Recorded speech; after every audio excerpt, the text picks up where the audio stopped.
Hi, a very warm welcome and good afternoon to all our viewers. We are here today with the PayU leadership team to present, PayU's Returnee Women program, which is called uh, Return, Reset, and Reimagine. So without much ado, I'm going to call upon the leaders from PayU to be presented one after the other. To begin with, the Director HR, Sangeeta Lobo. Hi, Aniruddha. Thank you for having me. Um, it's amazing to be part of this, wonderful initiative, and a warm welcome to everyone who's watching. Really happy to be here and share with you the program details. Sure. Perhaps if you permit, Sangeeta, we can probably invite all our colleagues in one by one, Yes, please. and then maybe, we could start with the questions. So if I may now request Vishal to be presented, Vishal being the Senior Engineering Manager from PayU. Hi, Vishal, welcome to the show. Hi, hi, happy to be here. Hi, guys. Wonderful, wonderful. Kavya, if you're there, may I request you to join? Kavya is the Senior Product Manager from PayU. Yeah, hi. Happy to be here. Wonderful. Wonderful. Thank you so much. And our last two guests, both of them being at the director levels, which are respectively Polemy. Hi, hi everybody. Hi, Polemy. So as our viewers can see, she is the director responsible for data science and engineering. And finally, Shubhra Saxena. Good day, everyone. Looking forward to an interactive discussion. Wonderful. So, as our viewers can see, Shubhra is responsible for payments at PayU. So, I guess it's oftentimes we always begin with HR because HR can set the context, the tone, the tonality of this wonderful program that you've stitched together. So, why don't you tell us a little bit about how this program has been structured, what's in it for those who, pay you are very eager to welcome in. So, Sangeeta, over to you. Thanks, Aniruddha. Um, as you see that the women returnee program and the first three words that you just mentioned, that's return, reset, and reimagine, is an initiative that we started off with the intention that it's a unique opportunity for women to come back or transition back into the corporate world. And the program aims to enable our returnees through, of course, a lot of training to bridge the skill gap that they would have encountered as a result of not being in the corporate space, and with continuous mentoring and coaching. So we believe that, I'm going to say by fostering this kind of an environment for our women returnees, we would be able to get them back into an inclusive fold and get them back into the corporate culture. So the key Wonderful. So, features, I think, yeah, yeah, go ahead. sorry. Please go ahead. Sorry. Yeah, the key features that we aim through this program is, of course, the program would offer a paid returnship. We are not calling it as an internship, we are calling it as a returnship, and which includes, of course, the full time as well as the contractual opportunities that we would have based on the kind of skills that are available with the women returnees. We also, keeping the times in mind, we will offer them flexible options where they can work either 6 to 8 hours, to make space of the kind of responsibilities that they have and transition easily into the workforce. Later on, maybe we will also be launching a hybrid model in terms of our working model. Right now, we are all at the work from home construct. So when we open offices, we will be looking at a hybrid work model. And of course, the other feature is that we are looking at women who have been on a break of either 6 months to 4 years. that's the kind of time frame that we are looking at from whom we would consider for this opportunity. So these are the few key features that we have. Wonderful, Sangeeta. Given the fact that at least I was listening to you completely, obviously I got what you said, but I think it's for the sake of good order and for the sake of our audience, I'm going to repeat a few things.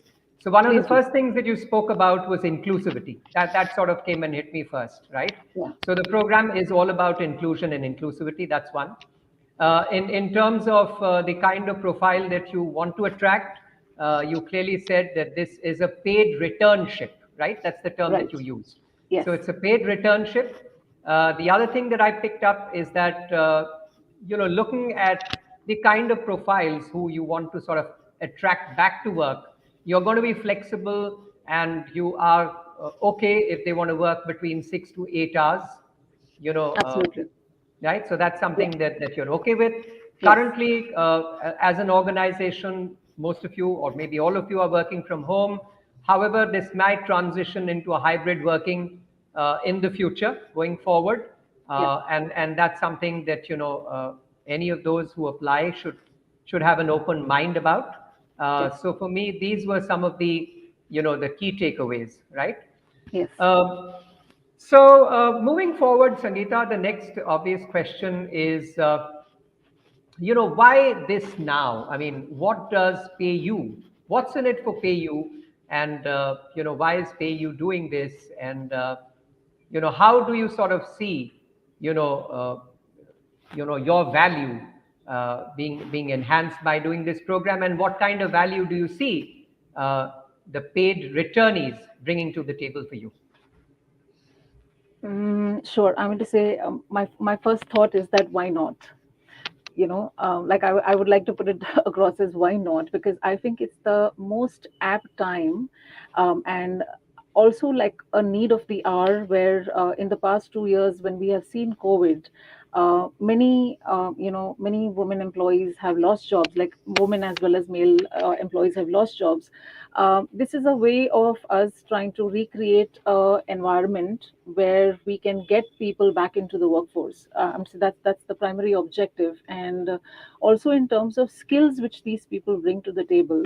I think a lot of women, when they take the break, they give a break to the skills, etc. Also, and we believe, and we have the platform where we can give them the right mentors, the right training programs which they require to upskill, as well as to redevelop the skills which we would be probably dormant for some time, but they have it in them.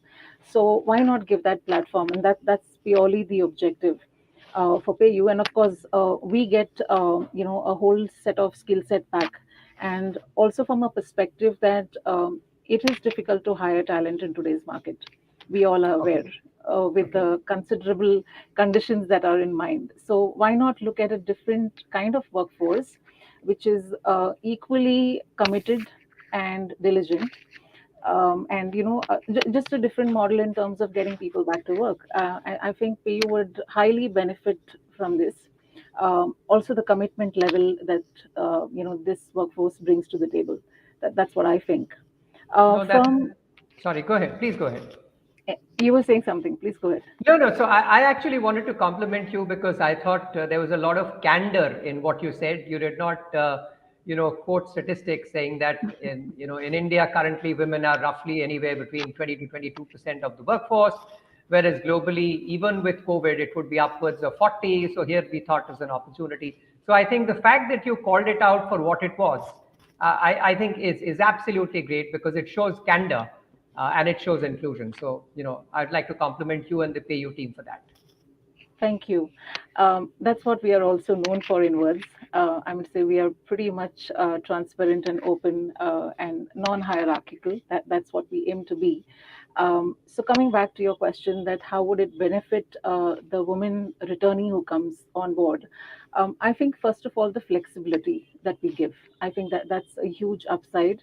The flexibility and the time period that we give in terms of the returnship program, it's like 3 to 6 months that they would be like on a training period, and for them to come back into the fold, that would be a good period to develop the skills, etc., and come back. So that's one. the other benefits that we have in terms of like PayU as a company, I think it's a whole basket of allowances and benefits that I can name a few in terms of like there are few which is standard across the company, which is or industries, which is medical insurance or accidental insurance, life insurance, etc. But then known for taking care of our employees, we also have invested a lot in terms of having 24 by 7 doctor support, or the emotional well-being, of course the need of the hour in the past 2 years that we have gone through. So other allowances like whether it's telephone reimbursement or internet, annual health checkups, quarantine leave, like these are few that I can name off. Besides that, we also have very aggressive learning and development plans for our employees. And we do take our learning very seriously and encourage employees to upskill on a periodic basis. That being said, recognizing their growth and prioritizing in terms of whether it's health and well-being. I think these are the few things that the employee can benefit from. And of course, being part of a organization or history which is global, at the same time, having this huge history which is spanning across years and decades. I think that's a very proud organization to be part of, right? Yes, thank you. Thank you for that. For the moment, my last question to you, Sangeeta, is more around the program itself. So, as far Mm-hmm. as skilling, reskilling, okay, Mm-hmm. or any kind of logistical or other kind of support, what are some of these that these women who you hope to attract can expect out of this program? So our jobs currently are primarily in tech data product, but at the same time we will also look at any other corporate function jobs which come through. So from that perspective, it would be open in terms of people applying for the kind of jobs that we have. And in terms of the mentoring programs, of course, we do have tie-ups, with the few organizations wherein we will engage mentors for our women returnees. And like I said, the 3 to 6 month period, we will assess and give them support in terms of training and upskilling them. Does that answer your question? Yes, yes, it does. Yes, it does. I think more than anything else, so long as it's being picked up by our audience, I think that's most important. But most certainly, I did understand. Thank you very much. So, Sangeeta, if you may permit, I am now going to take the liberty of calling on Vishal and Kavya. So, Vishal and Kavya, questions Yes, please. to both of you. First, maybe I'll go with Vishal. Hey, So yeah, so if I yeah, hi. Yeah, so the question that I have for you is more related to what's it like to work in the finance function, right? I know you are the senior, engineering manager, but what is a finance function like? What kind of roles? What kind of day? What kind of work hours? Maybe I've sorry, maybe I've bombarded you already too much, but I thought for the sake of our audience, they'll get a little more holistic picture. And I'll come to you, Kavya, after that. But first, maybe Vishal.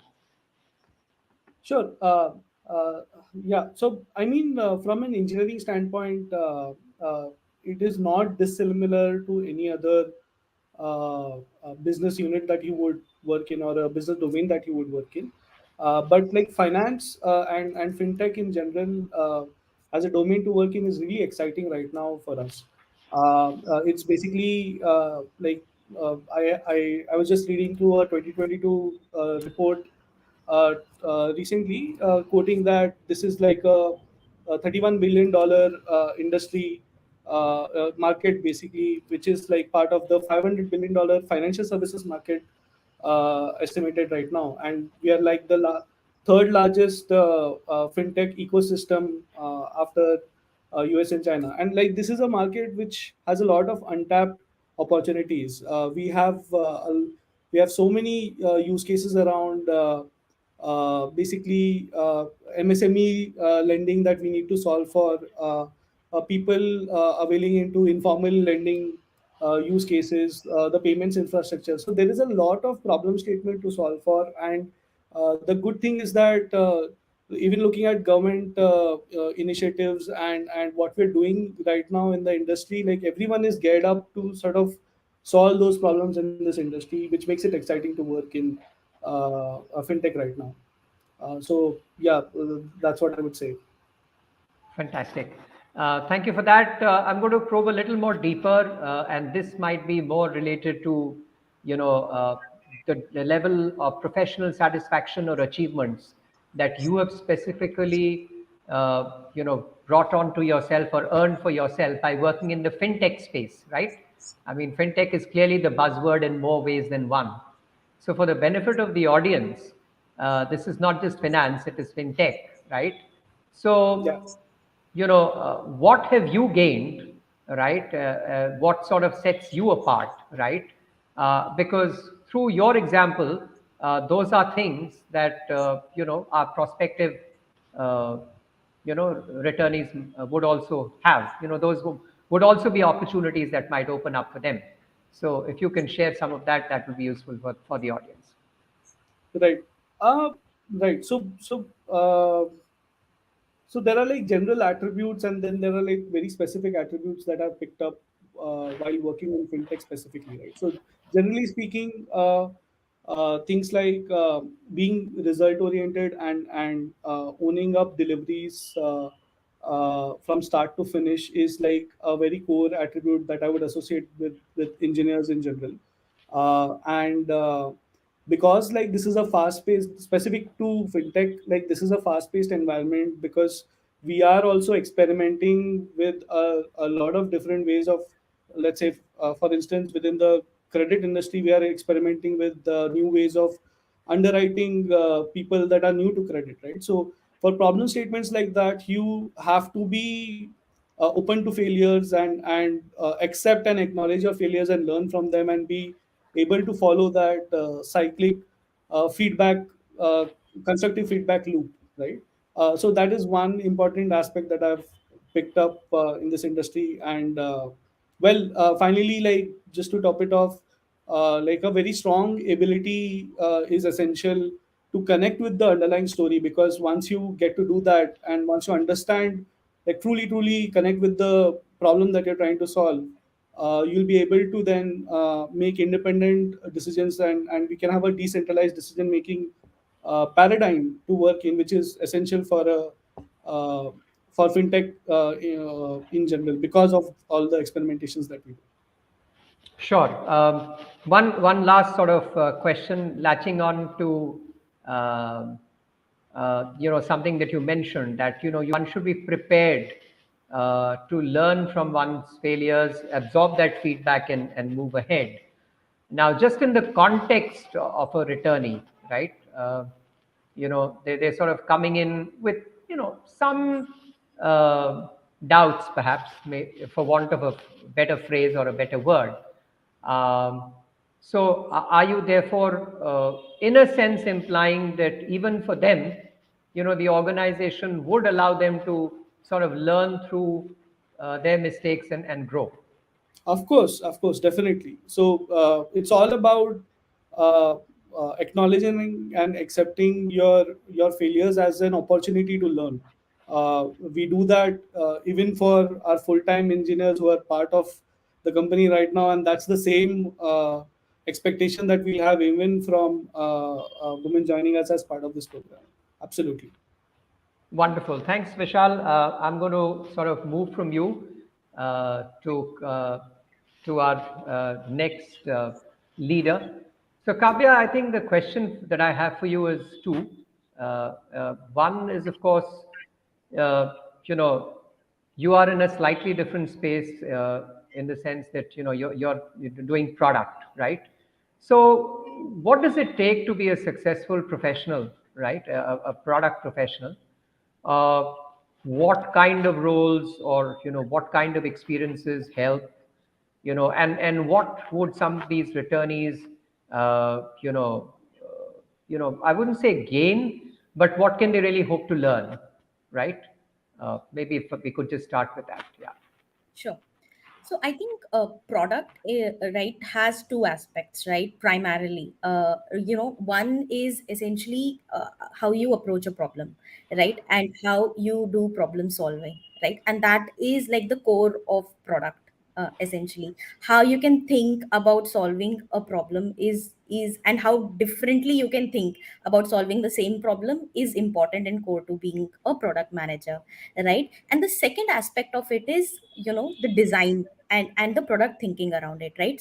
So how your product should be able to interact with the users or consumers of that product, right? You should be able to visualize that. So I think if you can combine these two, right, essentially that makes you a good product manager. Rest everything can be upskilled, right, essentially. So it's important when you are thinking about product as a role, right, it's important that you are not restricted by only one direction of thinking, right? You have a holistic approach to any problem given, and if you're able to like deduce and make solutions out of it, that I think will make you a good product manager, essentially. So that are the two things I think which are important to being a product manager or being in this space of product, right?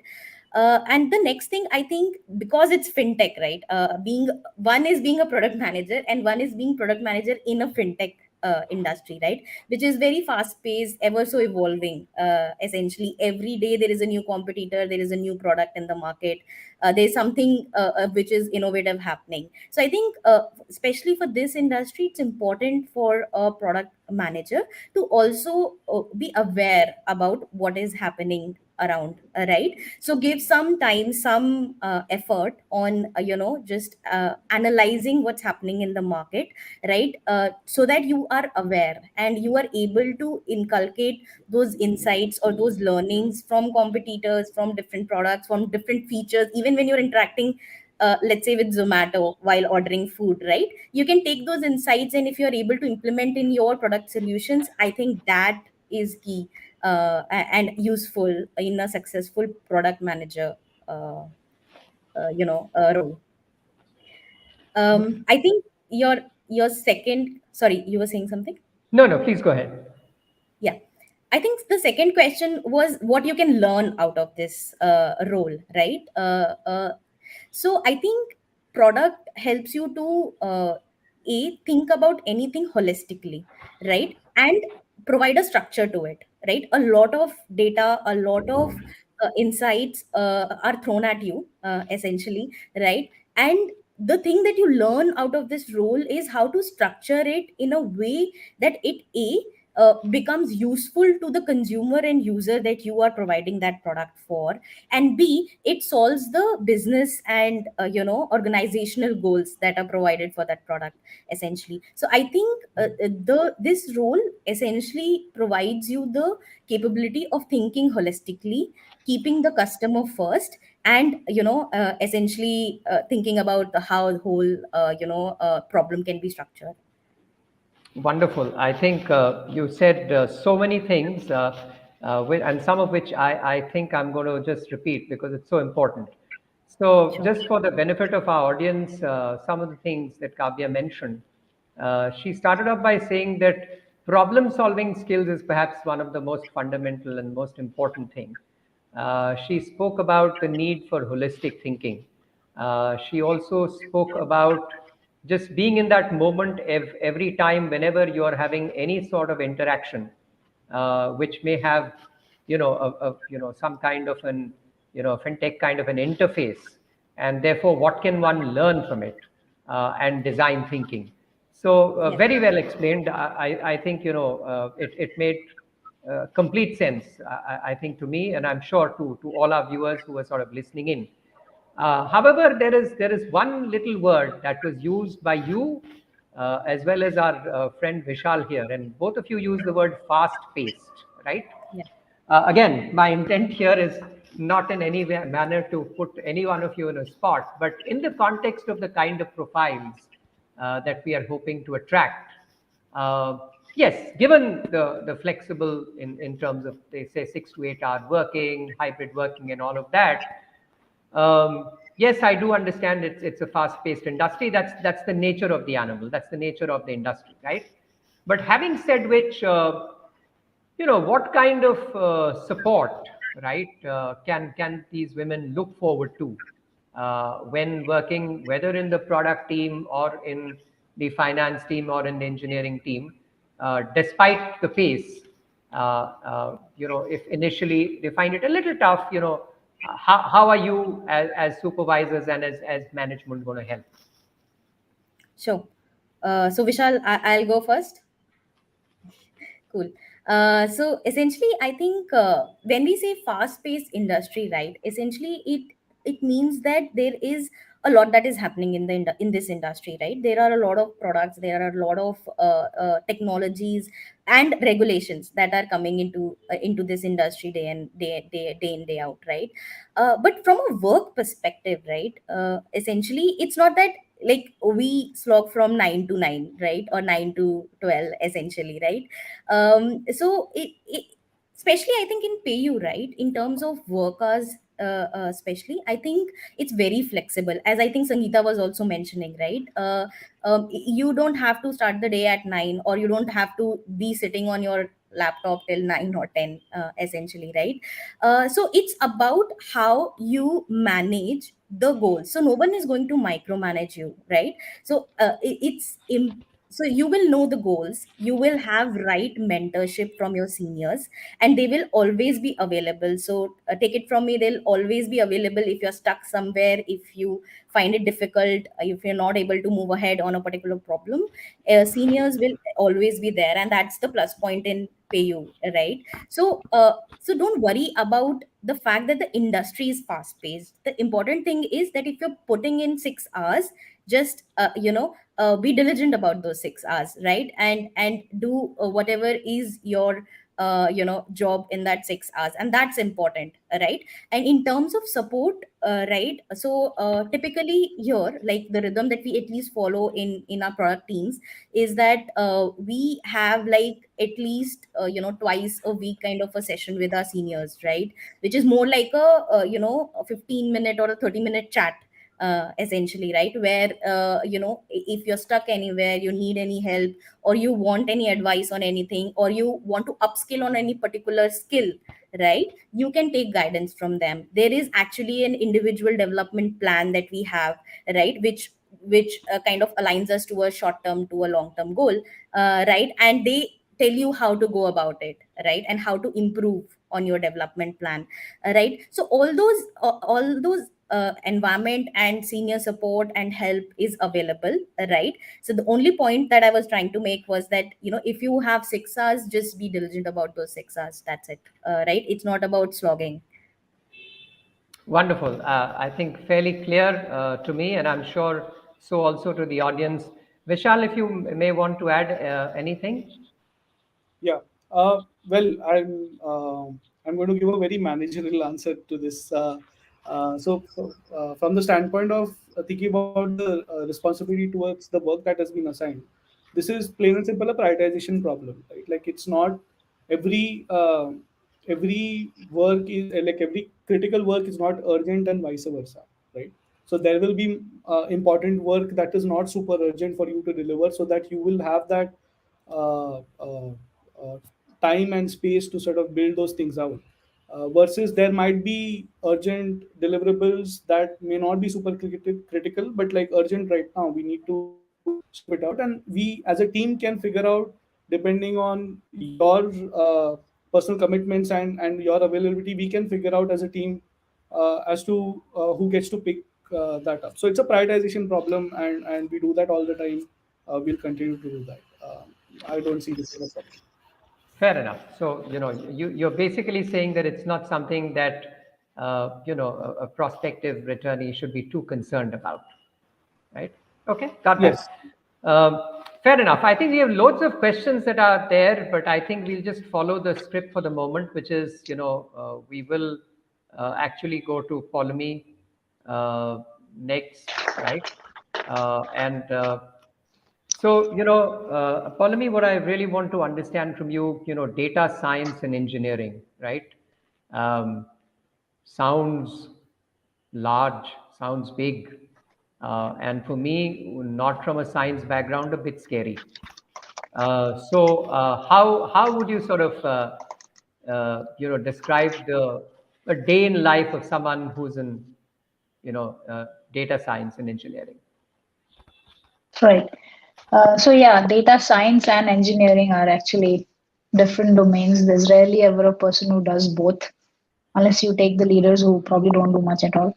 But jokes aside, uh, I think I'll start with the brass tacks first, right? There's no getting around to it. There's no beating around that push. So I'm going to quote the example of data science, right? Some of the core skills are something that we expect. Of course, the subject matter itself is very vast, so you can go to as much depth.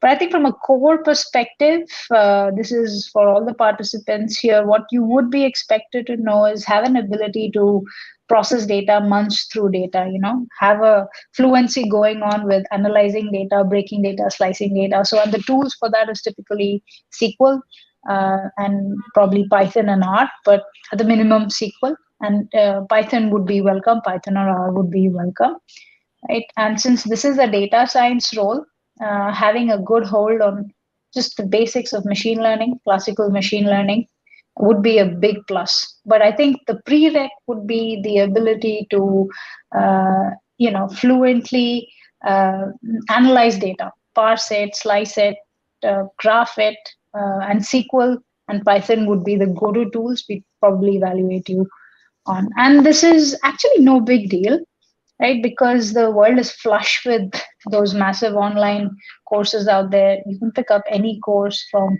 Coursera or Udemy to brush up those skills, right? And I think this is what, as a bread and butter, we do. At the base of all the flashiness is this, our ability to deal with data, right? And like I said, these things can be easily brushed up.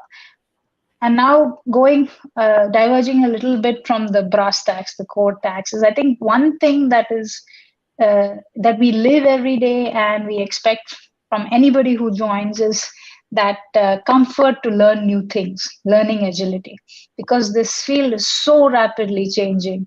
2 to 4 years is practically an era. So your ability to keep up, every one of us are actually doing 2-3 courses every year just to catch up with the new things, and you'll be no different when you join. And so that's another life we live. And I really connected with the folks from product who said the ability to solve with problems. I think that is fundamental to any domain, no less here. So every time data is never looked at vacuum. So your ability to connect data with the business problem, with the problem being solved, is critical. And I think any data scientist, any data analyst would learn that from day one. And that's the life we live as well. When we see data, we always see it from the lens of what are we going to solve, and then work backwards. It's never the other way around. And that's why experience in a particular domain, for example, marketing or finance or pharma or retail, is like a huge plus. So if you come with especially experience in any bit of finance, BFSI, marketing, so that will really, really catch our attention. So that's from a work perspective, but I think, again, underlying fundamental, and this is some of the points that was mentioned, is really what we look forward to, because these skills can be learned, and mistakes here are just learning opportunities. But the bare fundamental, I think, is sort of, not to put big words out there, but the work ethic and professionalism. As long as you're able to prioritize and deliver a project, it doesn't matter whether you've done the best coding or the best technical work. It's the ethic of it. It's the ownership that you show. It's the timely delivery. It's the good bit of communication, because that's what really is the make or break. And that is the life of any data scientist or engineer. So and this is also another pillar that is important as far as skills is concerned. This is the life we live as well. The ability to deliver, to close out, to communicate what we've done, right? And I just want to add in one more thing, because I've been in the place of a women returnee. I took a break of about 1.5 years. So another skill set which you guys would probably want to carry on is working guilt-free, right? Whatever hours you put in, you just need to own it without feeling guilty either ways. that you're not putting in as many hours as the other person in office, so you're not able to spend as much time with whoever is left in your family. Usually it's the kids, so you're going to be torn both ways. So the ability to slowly deliver, build on that confidence of working guilt free, I think that's something that this is my personal 2 cents. Probably another person will not add it, but because I walked this path, I think for this particular role, that might help. No, I think that's absolutely wonderful to sort of hear and make a note of, because I think it provides those who we are looking to hire as a role model, someone who's sort of been there, done that, been super successful, uh, and I take on board the point of not feeling guilty, because you even otherwise, if you sort of carry guilt to work, then it does take away from being as efficient that you otherwise could have been. So in fact, I was going to actually ask you a second question, but I think you almost preempted that by sharing. I was actually going to ask that, from the point of view of returnee, is there something additional that they need to watch out for, that they need to train for, or equip for? If there is, then please do add. But otherwise, I thought, in at least in part or maybe in full, you've already answered the question. So I'll be guided by you. If there's something more that you wish to add or you think is relevant, please do add. No, I think that's the moot point. I think the technical skills and the functional skills I've mentioned, but it's the learning agility and the ability to build confidence incrementally, which we, as part of PayU and the leadership, will be all hands on deck to enable you to do. Super, super. Okay, so that then brings me to Shubhra Saxena, who is also director with PayU, and she handles the payment space. Uh, so Shubhra, very similar question to you. Um, what kind of skills are important to succeed? What are you looking for? Attributes? And again, a very similar question, which is, for a returnee, are there some things that they can come in prepared, better equipped, or like I said, in other instance, if let's say they do make a mistake, or if there's a failure, are they what kind of coping mechanisms do you and your management team provide? Yeah. So I've probably asked you a bunch of questions, but I thought I might as well ask them together. Sure. Thank you. Thank you for opening with that. Payments is PayU itself is an aggregator. By aggregator, we mean that it brings a connectivity between merchants, banks, and other payment mechanisms. I think a general know-how of what merchants are doing, how they're consuming, how can we make payments a more seamless experience for them. A general curiosity. Anybody who's been using these merchant apps would know how a basic payment function is done. Any prior knowledge of how banks work, how acquirers and issuers work, all of these are important. So I personally come from a background where I've had banking, networking experience, and slowly moved to a fintech. But any exposure where you've used a financial instrument or worked on a financial instrument is very important for the payments field. Uh, that besides, just having a lot of things were already mentioned by my colleagues earlier, but a general curiosity and ability to learn is very important. We also work on a lot of data sets. So Polumi mentioned about how data is very important and integral to data science. It's actually important and integral to most of the functions that we do at PayU. We analyze our data, we crunch our data, we look at success rates, we see what configurations are going right, what are going wrong, how can we improve our transactions and flows. So having a curious eye for data, and a learning ability is very important for us. How we scale, coming back to your second question, how do we scale and support everybody? I think for us, every person who's accepted into our program or at PayU, we keep everybody at par. What we will definitely be sensitive towards are specific needs, like skills which the returnee women would want to work on or learn or gain from. Even otherwise, we have a constant support to our colleagues in terms of mentoring programs. We constantly meet with all the product managers and see the points at where they need our help to step in. So that is obviously there. A very important point that was also pointed out was ownership. We look at an ownership. We are agile. We are quick. We let people breathe. It's not like we are breathing down everybody's neck, but anybody who wants to be a part of this fast-paced world has a very curious eye, and wants to take ownership and resolve things. I think we are looking at that, and it, we have our complete team backing up and supporting everybody even now, irrespective of where they come from or what program they choose. The support system is always very strong. Wonderful. Thank you very much. I'm just conscious of the time. We have just about 20 minutes left. And while the original structuring was that we will take questions for about 15 minutes, I did a quick count. I think we have more than 17 good looking questions, right? So, even if we take a minute to answer each of them, we would just about be there. So, therefore, I am going to start picking up the questions, and I'll begin with you, Sangeeta. Uh, the first one is from a lady called Vandana Kakkad. And what she says is 3 to 6 months of internship, and after these 6 months, would an evaluation take place? Uh, and uh, you know, would we get what the sentence says is that, or is it sure that we will get fixed employees after that? Basically, what it means is will there be an evaluation? What happens after 6 months of evaluation, assuming that it's a 3 to 6 months of returnship?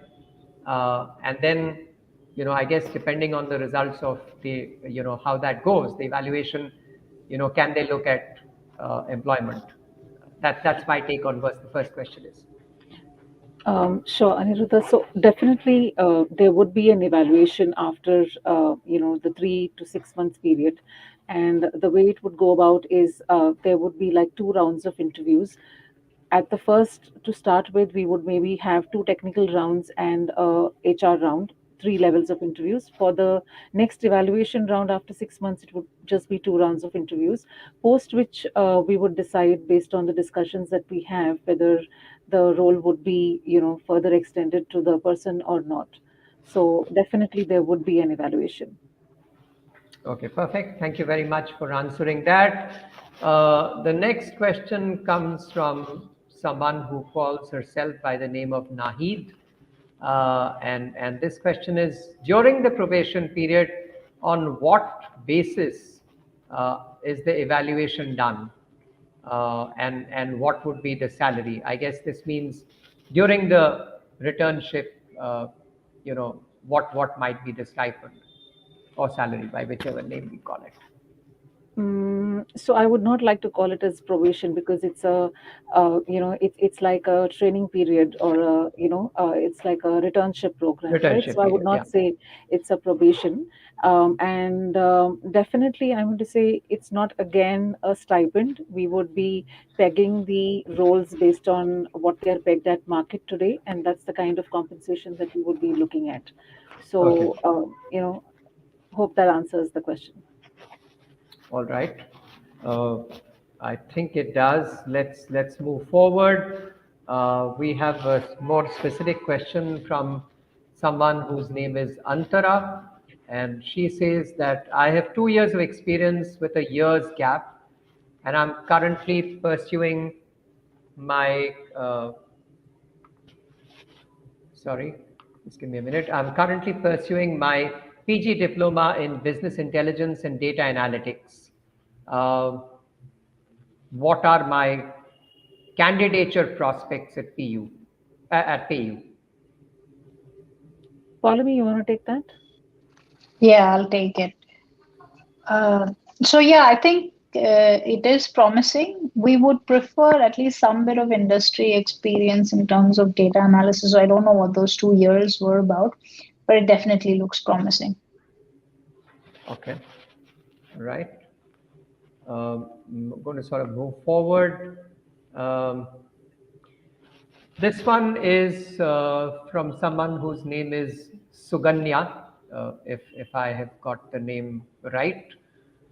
It would be really helpful if you explain more about the probation. Okay, now that's been clarified that it's not probation, but um, and post evaluation, on what basis contract role or permanent role gets decided.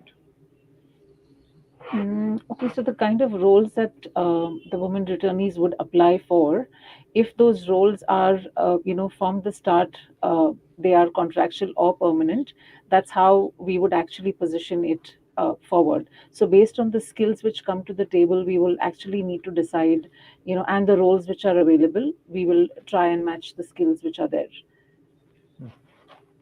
All right. Okay. That's useful.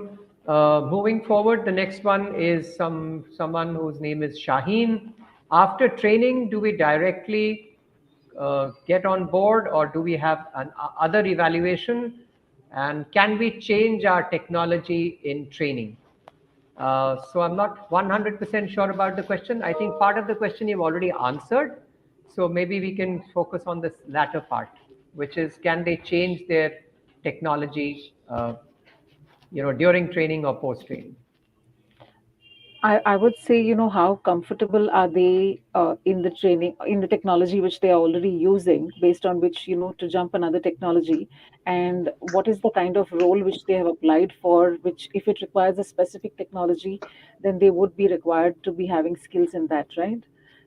And if they want to move on to another technology which might require another role, that's something which we will have to evaluate internally. But Right. initially, to start with the kind of technology that they come in and they take the training program for, I think that that's the one that they should be sticking by with. But based on their development and how they are on the scale, I think we are pretty flexible there. Vishal, what do you think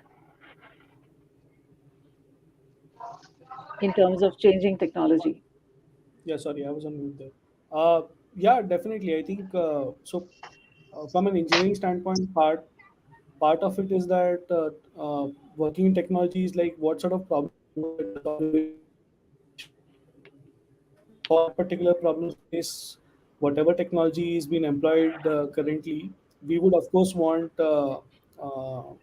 them to learn that particular technology. But if there are opportunities within the company that allows them to switch the technology and we have a place where we can map them, then we can make it happen. But it has to be taken on a case by case basis.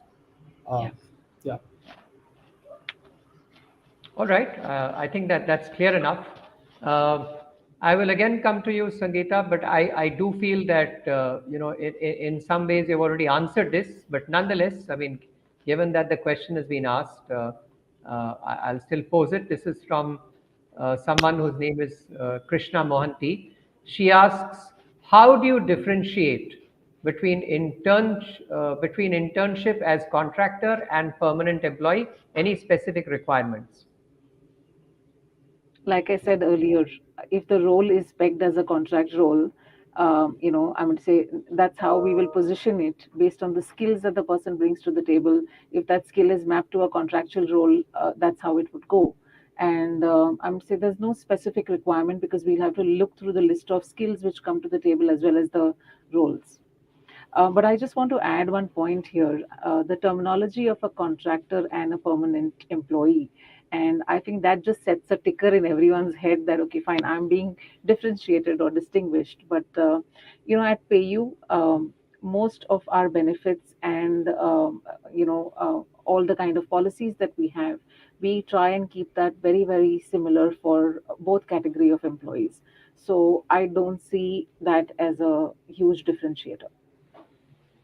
Yeah, I mean, absolutely so. I mean, I wouldn't know in the context of PayU, but I think if I were to sort of wear the HR hat for a minute, all that I would say is that there are certain terminal benefits, like probably things like the Provident Fund and gratuity, which probably don't kick in for a contractor? They do kick in for a contractor, because when we say a contractor, the person is placed on a third party vendor payroll, wherein Okay. they still do get the benefits of PF, gratuity, or anything which is statutory from that perspective.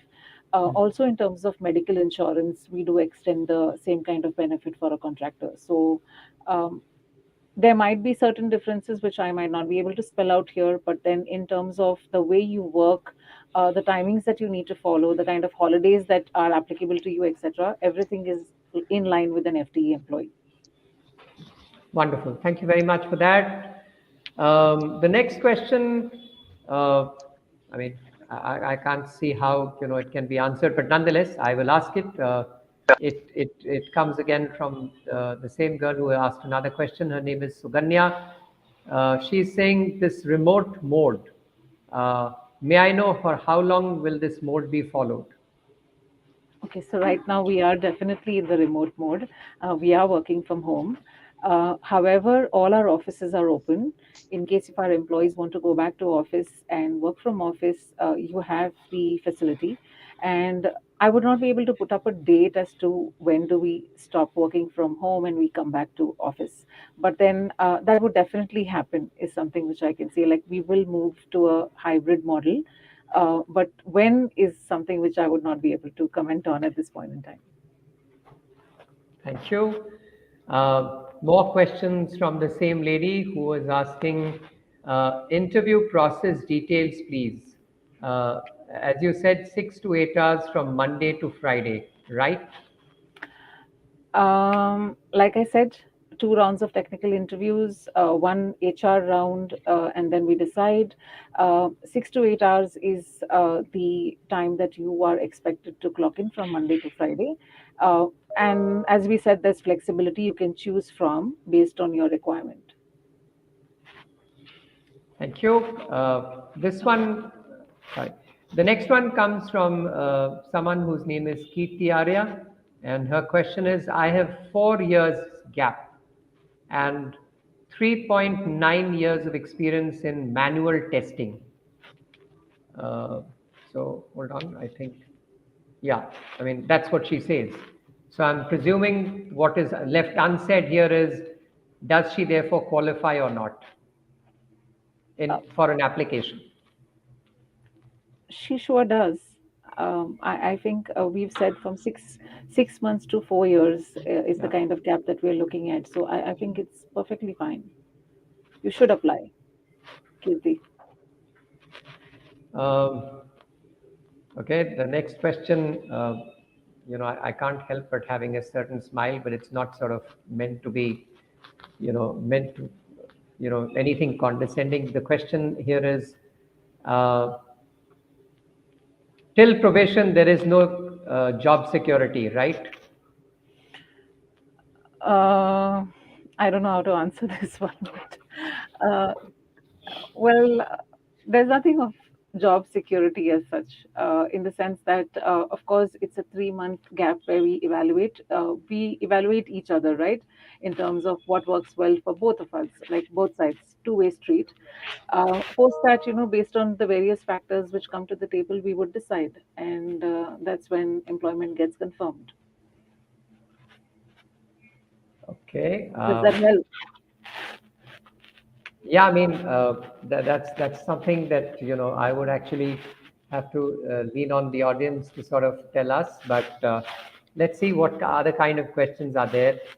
Uh, Moving forward, this is another specific question. Says that I have 3 years of experience in automation testing, and I have a 1 year gap.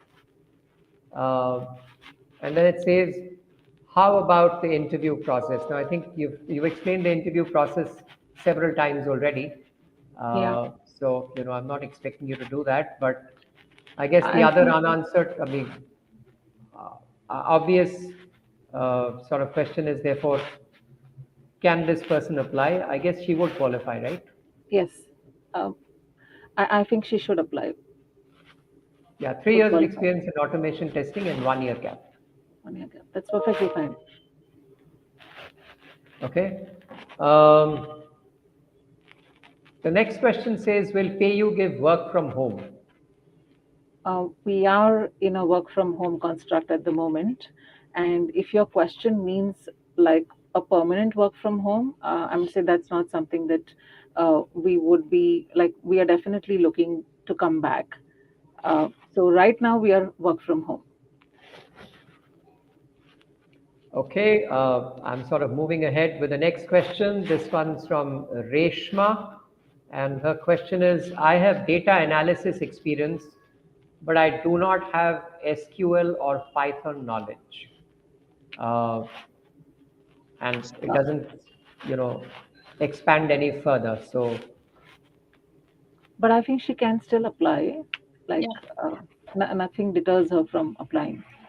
Rishma, I think you should apply if there's a role which is commensurate with data analysis experience required. okay, another question now from someone who's asked before, Nahid, who says that I'm hearing a discussion much about product and data. Is there any plan for resources, probably means returnees, with a management background?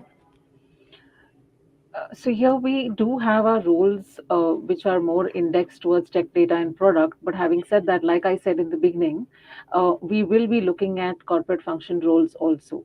So if you have experience, then please do apply. Okay. The next question, I guess, again from Reshma, again a process question, says that do we have to go for an interview first and then internship? Again, probably you already answered that, where you said that couple of rounds, technical rounds, and then an HR round, but I'd leave it to you to clarify. That's right. I would say that's how it would be going about. This is for the, you know, the returnship program, right? Yes, yes. In order to qualify or in order to be accepted by PayU for the returnship program, if I have understood right, and I'm sort of clarifying this on behalf of our audience, it is in normal circumstances there would be 2 rounds of technical interviews and an HR interview. That's right. Right, and a Yeah. combination of these 3 would then determine suitability Absolutely. vis-a-vis the role, right? Yeah. Okay, cool. Thank you very much. I think the next question is around selection process, which I think we have already sort of taken up and answered. Work from home or office has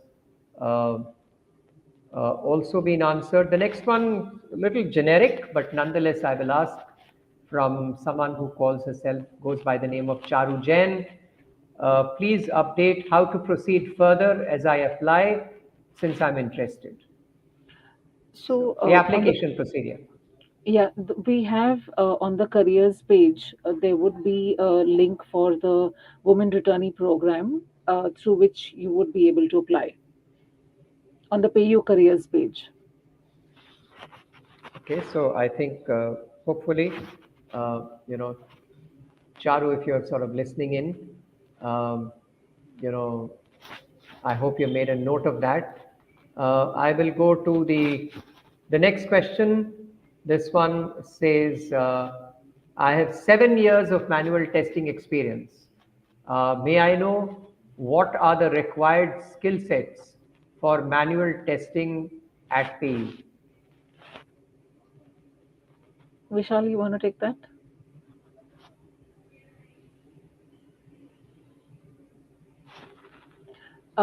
But I just want to add here that Yes. 7 years of experience and has a break. Please go ahead and apply for it. Like if there's a role which is there, then I would Absolutely. say please apply. Okay, the like next, sorry.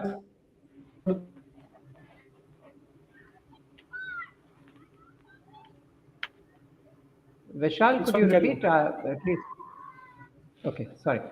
So the next question is, I mean, is such technically, I guess your program construct would not permit this person. I mean, the person wouldn't be eligible, but nonetheless, let me ask the question.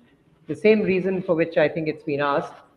I have 5.5 years of experience in data analysis in Python, application support SQL, uh, and a data science machine learning certification, but I have a 6-year gap.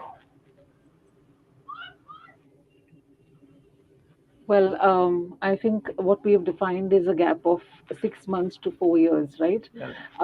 However, having said that, I'm going to say we do not really know in terms of the skill set, so we'll have to go back and check whether is it permissible to take on somebody who has a larger gap, but has the required skill set. So I will still say that that's something that which we would need to go back and check and evaluate with the business if that's fine or not fine.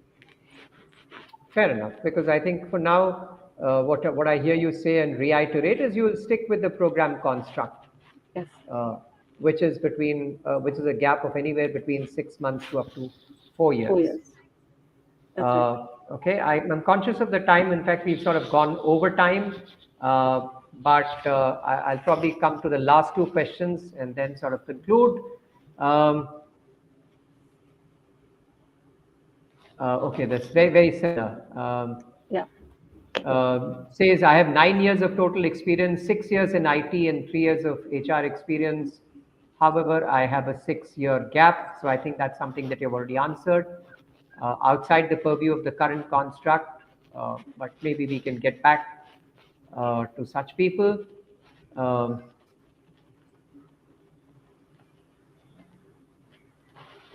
Okay, the next question, it's not something that I completely understand.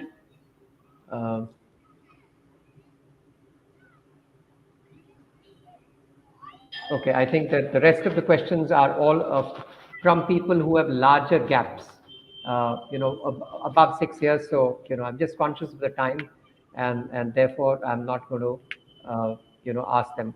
So I guess we have come to the end of our interactive session today. I hope it was useful for our audience, for whose benefit we'd sort of come together. To all of you who form part of the leadership team at PayU, Sangeeta, Vishal, Kavya, Shubhra,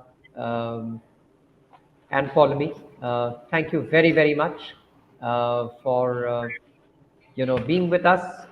It was our pleasure at VAs to be sort of come together and put together something which was meaningful for you all as an organization, and we are very appreciative of this opportunity of being able to have partnered you. So thank you all very, very much. Look forward to future interactions. Thanks a lot. Thank you to Thank you. Anuruddha. Thank you for Thank you having very all much. of us. Thank you very Thanks a much. lot. Bye bye. Bye-bye. Bye now. Bye.